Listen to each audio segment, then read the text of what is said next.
the Dukes weren't hazardous. She's only 17, made us curious. It was a carefree time. How about we jump back and rewind? We were living on Winger and a prayer, just garbage pail kids with mullets and big hair. Let's open up another pack. Gen X wants their future back. Break out the denim jackets and faded band patches. Share memories, Polaroid captured. It's the Gen X marks the spot podcast.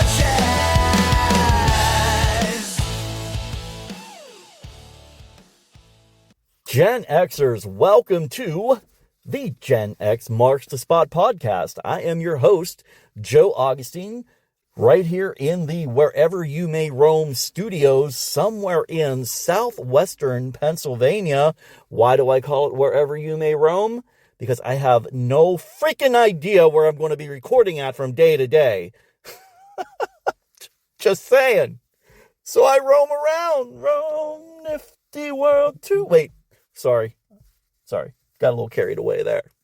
Anyway, before we get started with today's podcast episode, I want to thank Jill. She is from southwestern Pennsylvania, a little town called New Salem, and she wrote in and said Gen X left their mark with Rubik's Cubes and Super Soakers. Jill, thank you so much. You are correct. I had both. Got in trouble with one of them in high school. Wasn't the Rubik's Cube. Super Soakers, cheerleaders. The year was 1992. We're not going into a lot of detail. So yeah, why did I bring that up? I have no idea.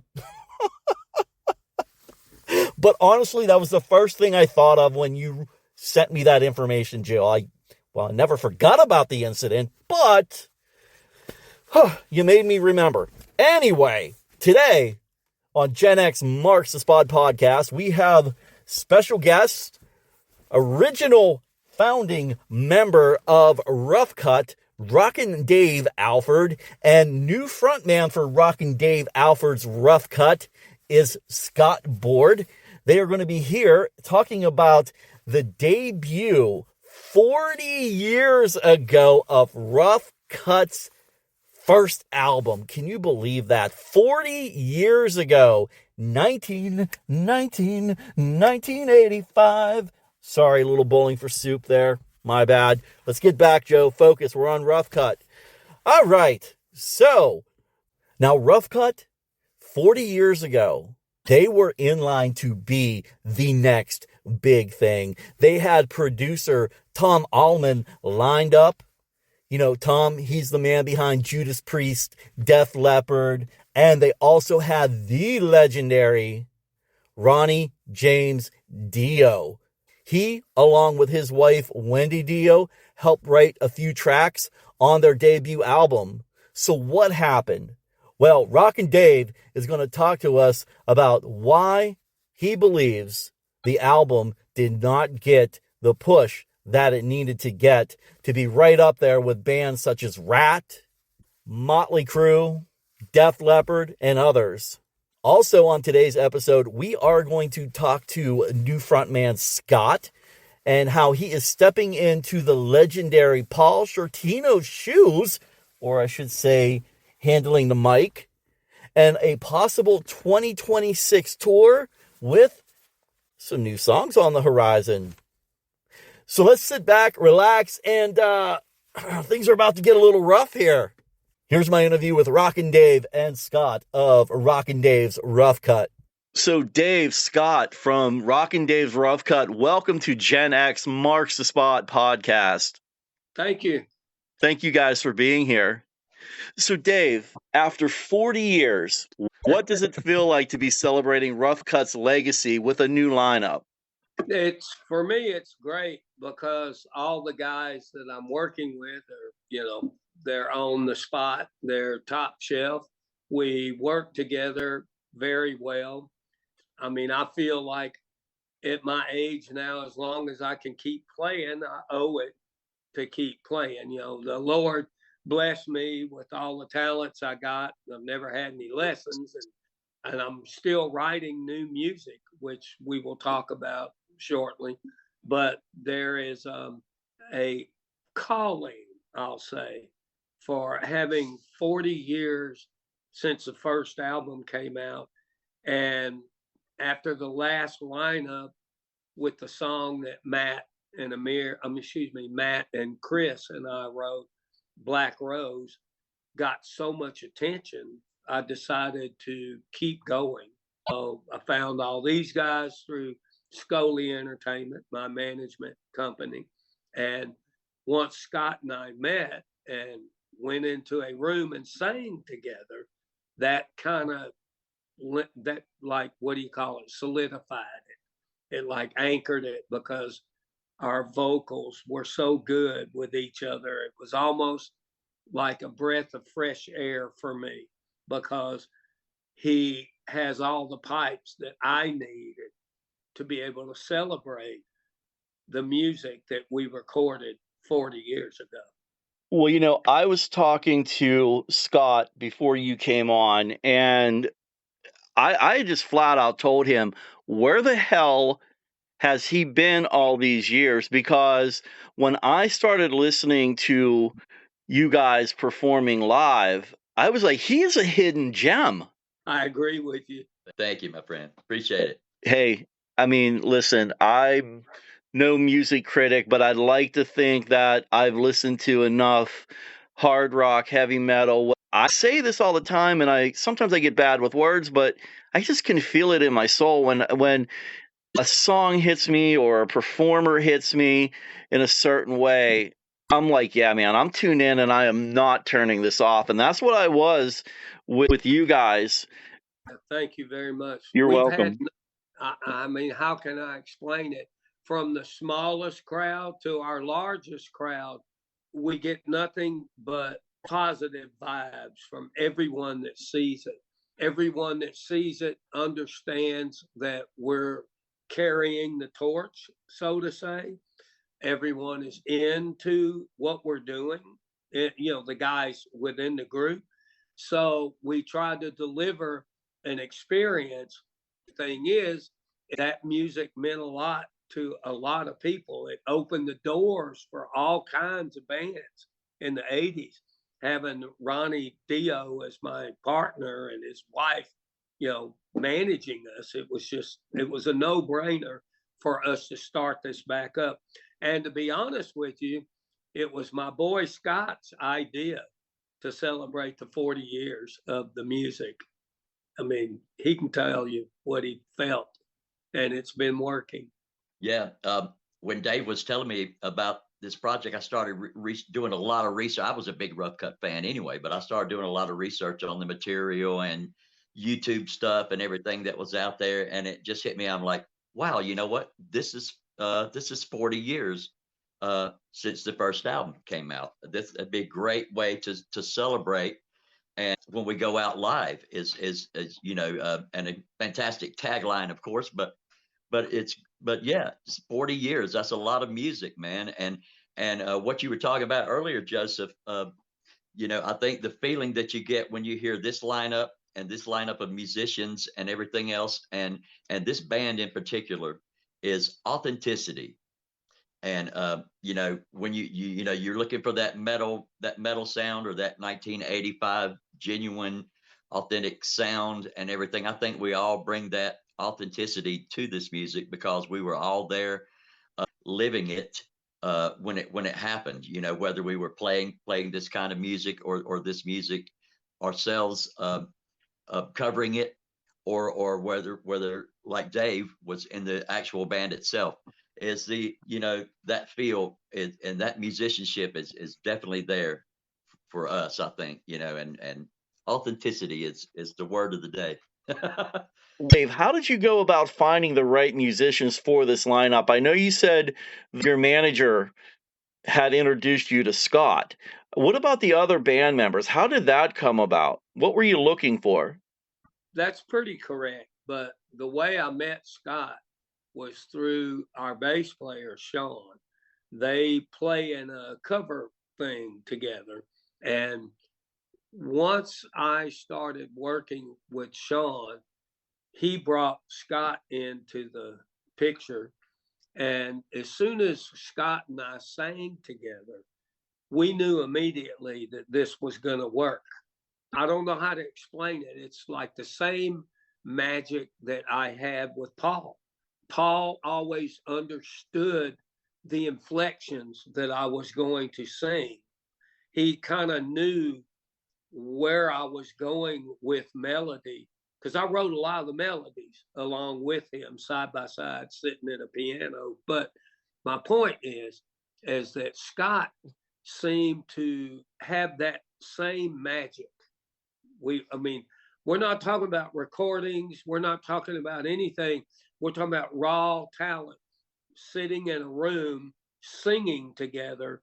And he seemed, just like Paul did, seemed to be able to just follow everything that I was doing and me follow everything that he was doing, which I give him credit for because he did his homework. He understood where Rough Cutt's music, see, in Rough Cutt, there was only two vocalists, me and Paul. There was a third vocal on there, which we did, but live, we couldn't pull it off. So once I started working with Scott, he knew when to leave the root and go to the harmony at the same time that I knew when to go to the root and let him have the harmony, if that makes any sense to you. Oh, yeah. And it all worked out the same way it did when Paul and I recorded these songs. And to be honest with you, I was skeptical at first, but he proved himself. When I started hearing how he was doing the inflections the correct way, because I'm the one that's singing with that inflection, and it kind of came natural to where we sang together and it gelled just like when Paul and I would sing together. I don't want to say you had big shoes to fill, but you had some big shoes to fill. But how did you prepare mentally and vocally for that? I mean, the way Dave's saying this, you guys just gelled together. So maybe you didn't have to. Maybe it is just natural that it's coming to you that way. Well, I think so. Any project of this magnitude, I call it, you have to immerse yourself into as if you were one of the original members of the band, and you start watching all the videos and listening to all the music and really getting. Yeah, it's a daunting task to take on Paul Shortino vocals, because he is an amazing vocal and still is to this day. I mean, he's the Duke, man. So, but yeah, it was going to be a fun challenge, and I knew that. But yeah, as far as being able to do vocal challenging stuff or whatever like that, what helps me is being in the bands that I'm in that play all the time, and that kind of just keeps you in shape and ready to go for something like that. But mentally, yeah, I was ready all the time for something like this. So and it's right in my wheelhouse too. That kind of music, I love that kind of music, and like I say, I was a big fan of Rough Cutt back in the day. All my friends had the cassette, and we just played it out back in the day, and I loved them back then. I never got to see them back in the day, but I loved all the stuff back then. So I was like, yes, immediately. I was like, hell yeah, I want to do this, absolutely. So you're no stranger to the stage at all. Not at all, not at all. Like I was saying before, 50 years. I've been doing this. I started on drums and vocals a lot like Dave. Oh, back in the 70s, and when the 80s came around, I switched over to lead vocals solely, and went from there. It's just been a rock and roll fantasy. But luckily for me, he made that decision.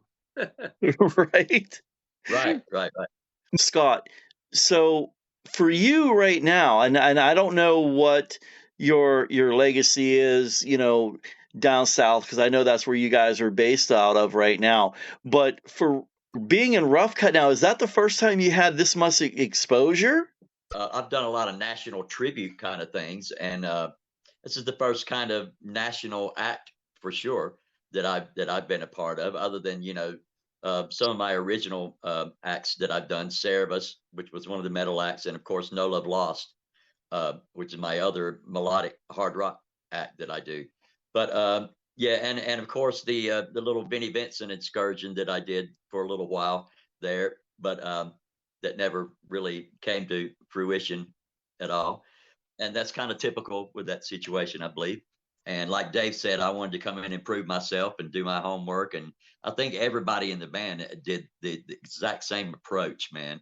And that's why it comes across like it does. And the musical strength, particularly live, that we have. So, Dave, do you still approach your drumming style the same way you did back in the day, or has it evolved more over the years? To this day, I still think that John Bonham was the best example of my art. And because of my love for drums and percussion, and especially melody, I feel like as a drummer today versus the same guy back in 1985, the only difference for me then was of a team thing, okay?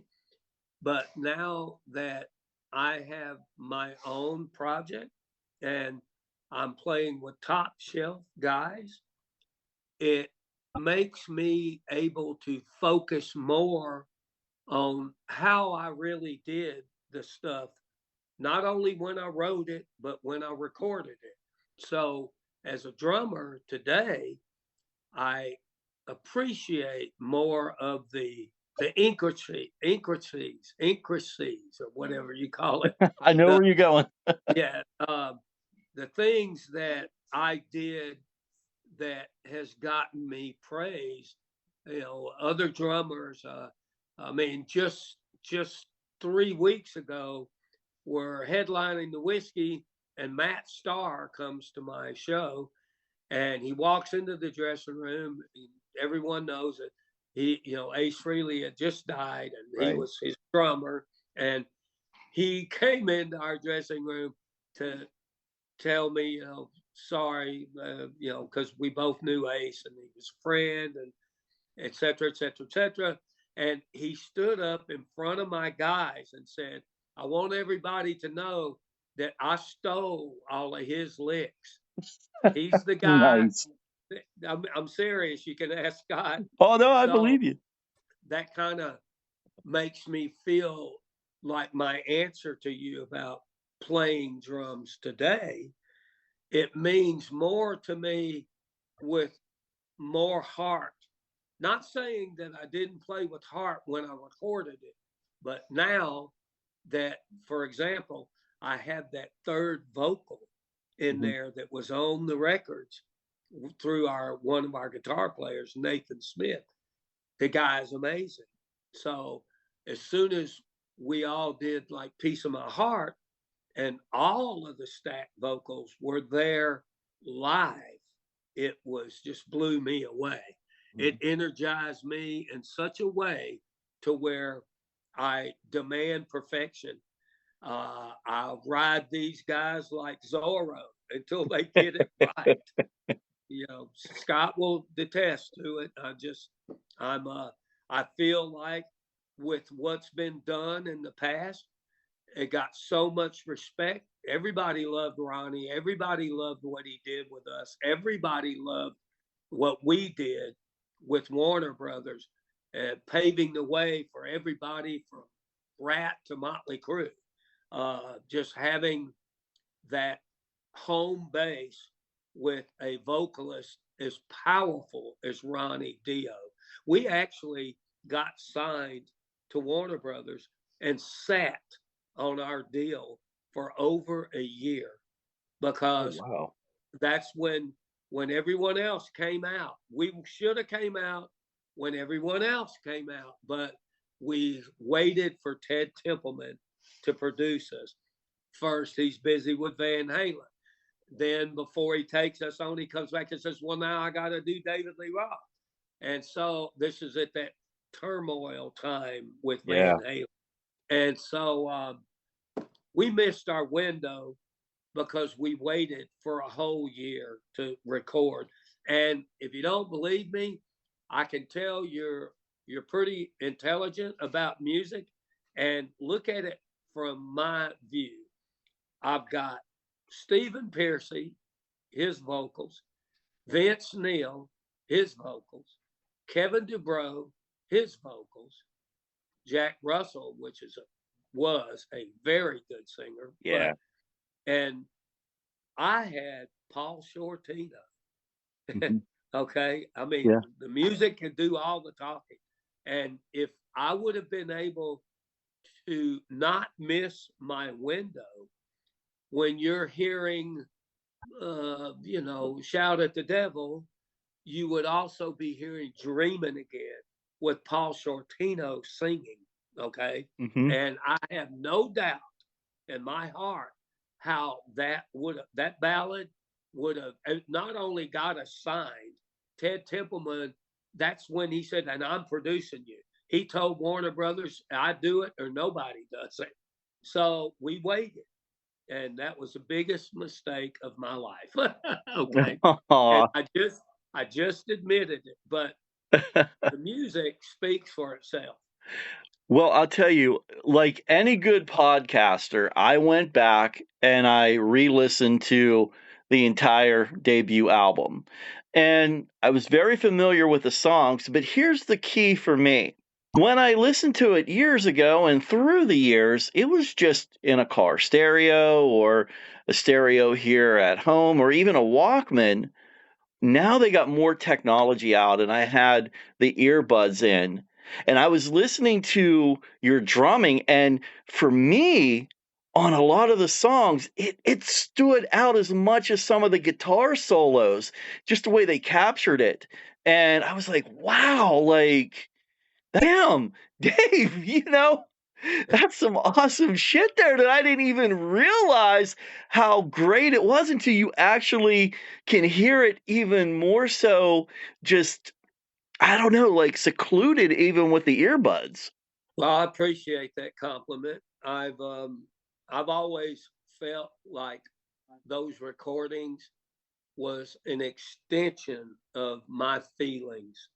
Everything that I did and everything that I wrote especially on the first record, it was the same stuff that made me say no to David Coverdale, say no to Kevin DuBrow, say no to, like I was turning gigs down left and right because I didn't want to be a side guy. I believed in the music that we had written. I believed in the Dio connection. I believed in, look, if Ronnie Dio believed in me, he believed in me, he believed in Jake. Yeah. When I was in Rat, in fact, before I was in Rat, Jake used to come see me play at the Starwood all the time. And he would always ask me to come see his band because he wanted me to play drums for them. I already knew who Stephen Pearcy was because when I had my band that I brought to California, like we did a battle of the bands, Max Havoc against Rat, and we won, of course. But the reason why I say that is because once Jake got me to join the band, I started making my mind up about sticking with my plan to get that record deal.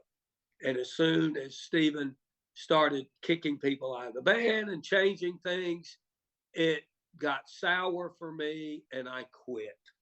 He fired one of the guitar players. I quit. He turned around, looked at me, he says, "What are you going to do?" I said, "Well, I came out here to get a record deal. I'm not out here to jack off." And he turned to Jake and said, "Well, I know another drummer." And without skipping a heartbeat, Jake says, "Well, I'm going with Dave." And that basically, when we left Rat, was the birth of Rough Cutt. Because once I found Paul Shortino, you can imagine what my next phone call was. Okay. And Yeah. once Jake heard Paul sing, we were in the Starwood after it burned down. Some of the back offices they were using as rehearsal studios. And as soon as Jake and I are in there actually playing with Paul and Claude and Joey, as soon as Paul opened his mouth singing, we both knew this is it. Okay. Right. And that's how I felt once I started working with Scott. So for me, it's not only a breath of fresh air, because I've been writing ever since Rough Cutt split up. I never stopped writing. Hell, I got enough material probably for 2 more records right now. But it's a lot of drummers don't write, but I do. Okay, I play guitar, I play bass, I play a little bit of keyboards, enough to get around where I can make the melodies that I want. I have a very good engineer. Once I met Scott and started giving him some music that I was writing, he started coming back immediately with ideas and melodies that went right with what I was doing. It was like magic. Okay. And that kind of brings us into this part where I'm going to tell you that there is new music coming. In fact, the two of us was discussing how we're going to do it just tonight. I was also on the phone with the engineer. He works for Jerry Cantrell and he works for a lot of people. Engelbert, he's Bush, he's Gavin's guy and stuff. We're very excited to track the new material. We're actually going to go into pre-production probably within the next couple of months to solidify the tunes so we can go and track them. And I would like to have them out early in 2026. We did our first show live at Mad Life Stage and Studios in Woodstock, Georgia, and they had pure Pro Tools capability. So we tracked every song that we did. So my plan is to put out 2 or 3, maybe even 4 live EPs. Now you know our plan. Yep. It's not an ancient Chinese secret anymore. No, it's not. So, how would you describe the new music that you've written and working towards? Is it still got that Rough Cut sound from the 80s, or is it more modern? That's a good question because, of course, because of me evolving, after Rough Cut, it was Jailhouse. Mike Raphael was a very good writer. We all collaborated on stuff in there. So I took some of that along with me, along with the fact that after my Detroit project, Modern Evolution, it was closer to a heavier sound. But now that I have Scott, it brings the edge of the vocals that I had in Rough Cut with a twist. So, for example, one of the first tracks we will do, I'm kind of known for doing ballads. So was Paul. We worked very good doing ballads together. And that seems to be where Scott and I are headed. So, and Rough Cut was known for our ballads.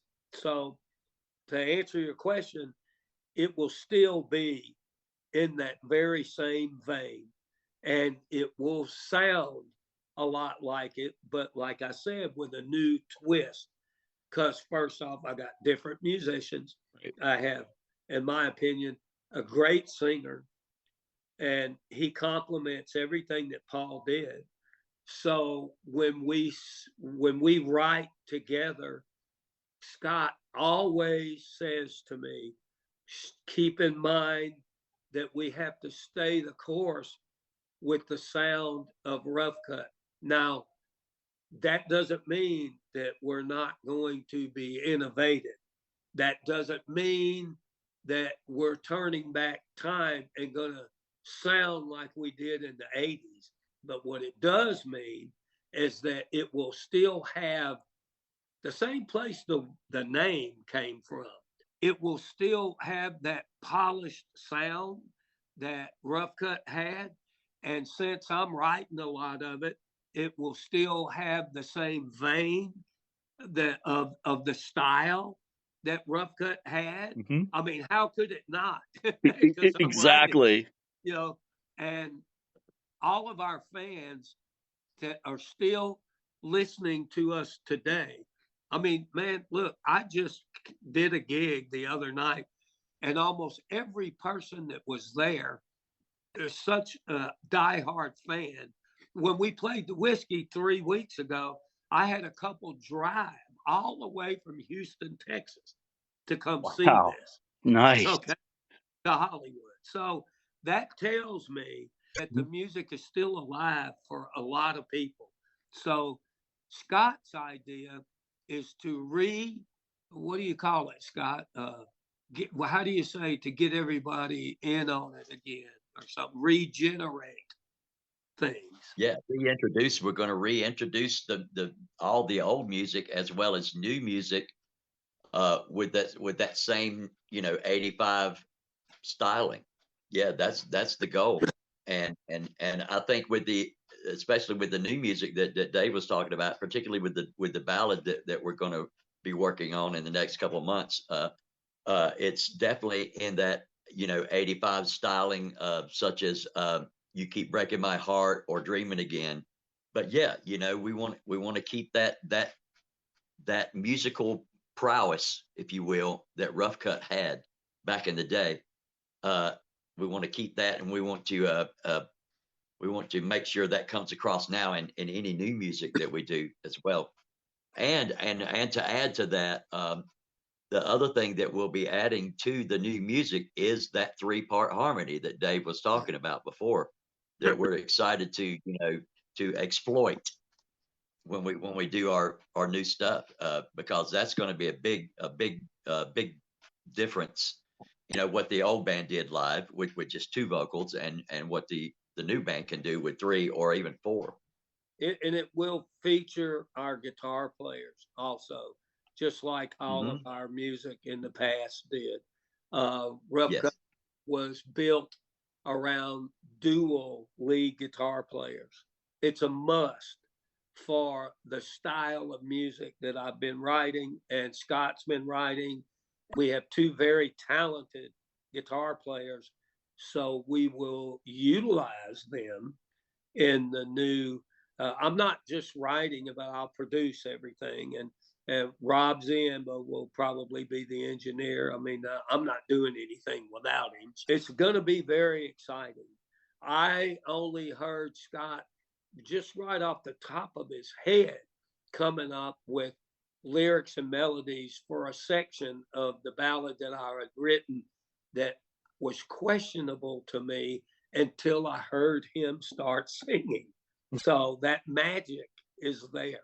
I always like to include how I raised my boys on this style of music. I had kids late in life, and I can remember, and I'm just going to use Alice Cooper as an example, that my oldest son is a diehard Alice Cooper fan. I could send you pictures of him at the age of 3 and 4 dressing up for Halloween as Alice Cooper. And I remember we didn't even know that he was playing about 2 hours away from us. How we didn't know, I have no clue. But it was like last minute, and he looked at me and he's like, "Dad, I want to go." I'm like, "Let's do it. We have nothing to do." Was able to get some tickets, and next thing you know, we're at the show, and it was magic. I mean, yes, we've seen him before, but when you're into the music and you're into that band, whether it's Rough Cutt or Alice Cooper, it's still going to give you chills to this day, especially when you're live. Sometimes I get chills when Scott hits the notes that Paul used to give me chills over too.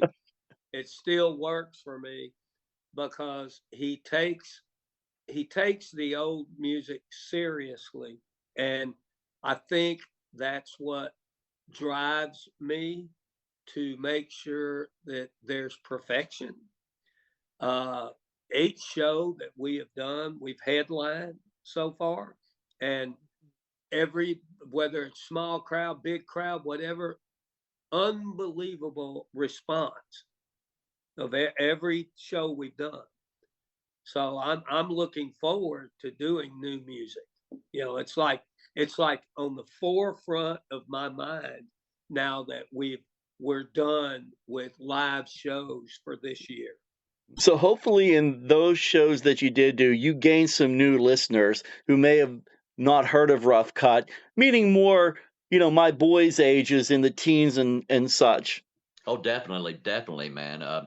We're kind of reintroducing people that may not have heard or remember who Rough Cut was back in the day, or a lot of the people that are out there that are coming to see us now are folks that were maybe even younger back then when Rough Cut was out, and don't remember him because of that. But when they start listening to it, and again, this band with its authenticity really sells all that music to them, with our live show. And our live show is very energetic. Our musicians are very energetic on stage, and it's a great selling of the music to the crowd live.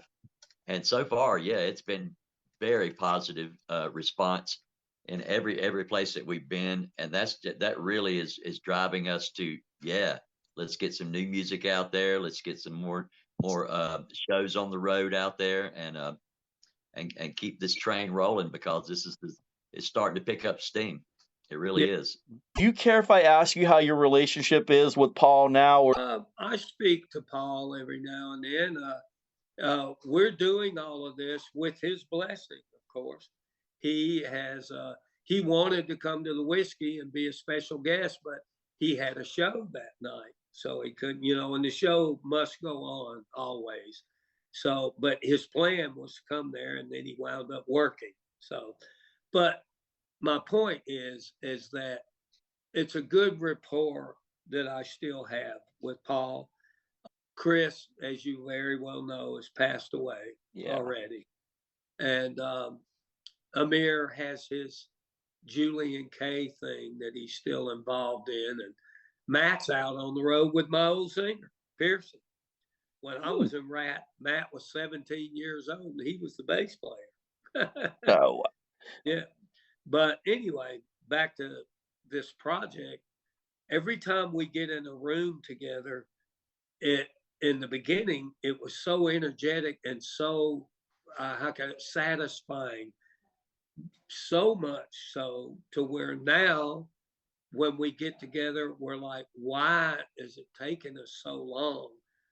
Everyone has other things that they do, but the pendulum is starting to swing to the importance of what we're doing is starting to take hold, because the people that hear us want more. Like Scott was saying, we're getting new fans, and like I said, fans that drive all the way across the country to come see us. That inspires me. Okay, it really does. And as long as I can keep doing what I'm doing, I'm going to keep going. I loved my band. I turned down a lot of gigs to stick to my guns, okay, with Rough Cutt. I don't see any reason to stop now. Now that I have these players, I'm going to keep going. Well, that kind of reminds me of one of my favorite songs that Rough Cutt has, and that is on their debut, Never Gonna Die. Yeah, all right. Even though that song was written by an Australian band called the Choir Boys. Yeah, I know. And Warner Brothers insisted that we put it as our first single.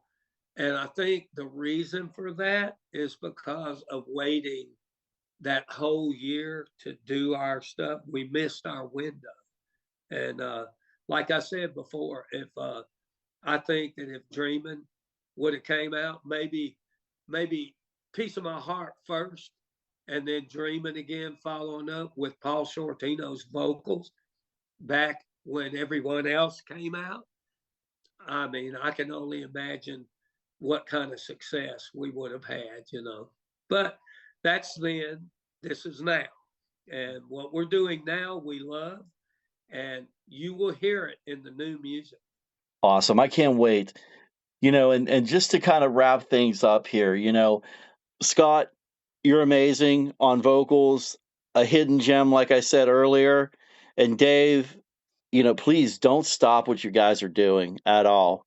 I mean, like you said, the sounds are authentic. And as a fan, that's what I know I look for.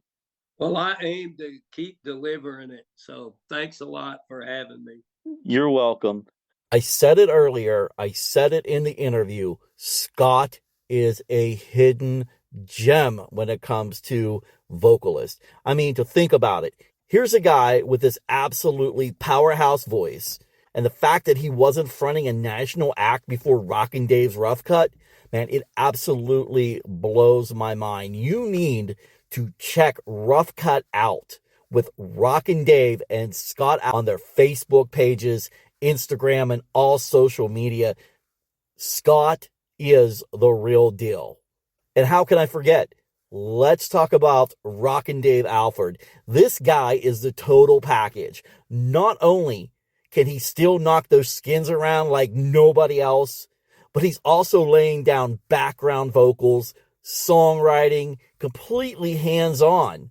I mean, he's there shaping the sound of Rough Cutt's new music. He has some creative vision. He knows where he wants to go with it. And he's bringing that veteran energy with him for all the new guys in Rockin' Dave's Rough Cutt. Now, that's the mark of a true musician. Someone who's involved in every aspect. And I want to leave you guys with this.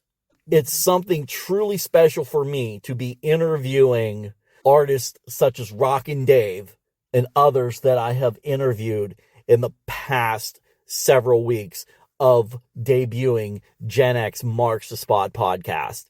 Because for me, seeing bands that I grew up with, bands that I rocked out to in my formative years, still out there performing their hearts out and hungry to make new music, man, these guys are not just coasting on nostalgia. No, they're making new music, they're touring, they're bringing some new creativity, still pushing themselves. Why? Because Rockin' Dave and Scotty Board, they got some complete natural talent to back it up. Now, that's something you cannot fake or manufacture. That's real. That's raw. That is authentic rock for me. So Rockin' Dave, Scotty, keep rocking. And I hope to catch you on tour sometime in 2026. And I'll be listening for some new music from Rockin' Dave's Rough Cutt. Peace out. Props everyone for listening. I'm Joe Augustine, and this was Gen X Marks the Spot podcast. It's the Gen X Marks the Spot podcast.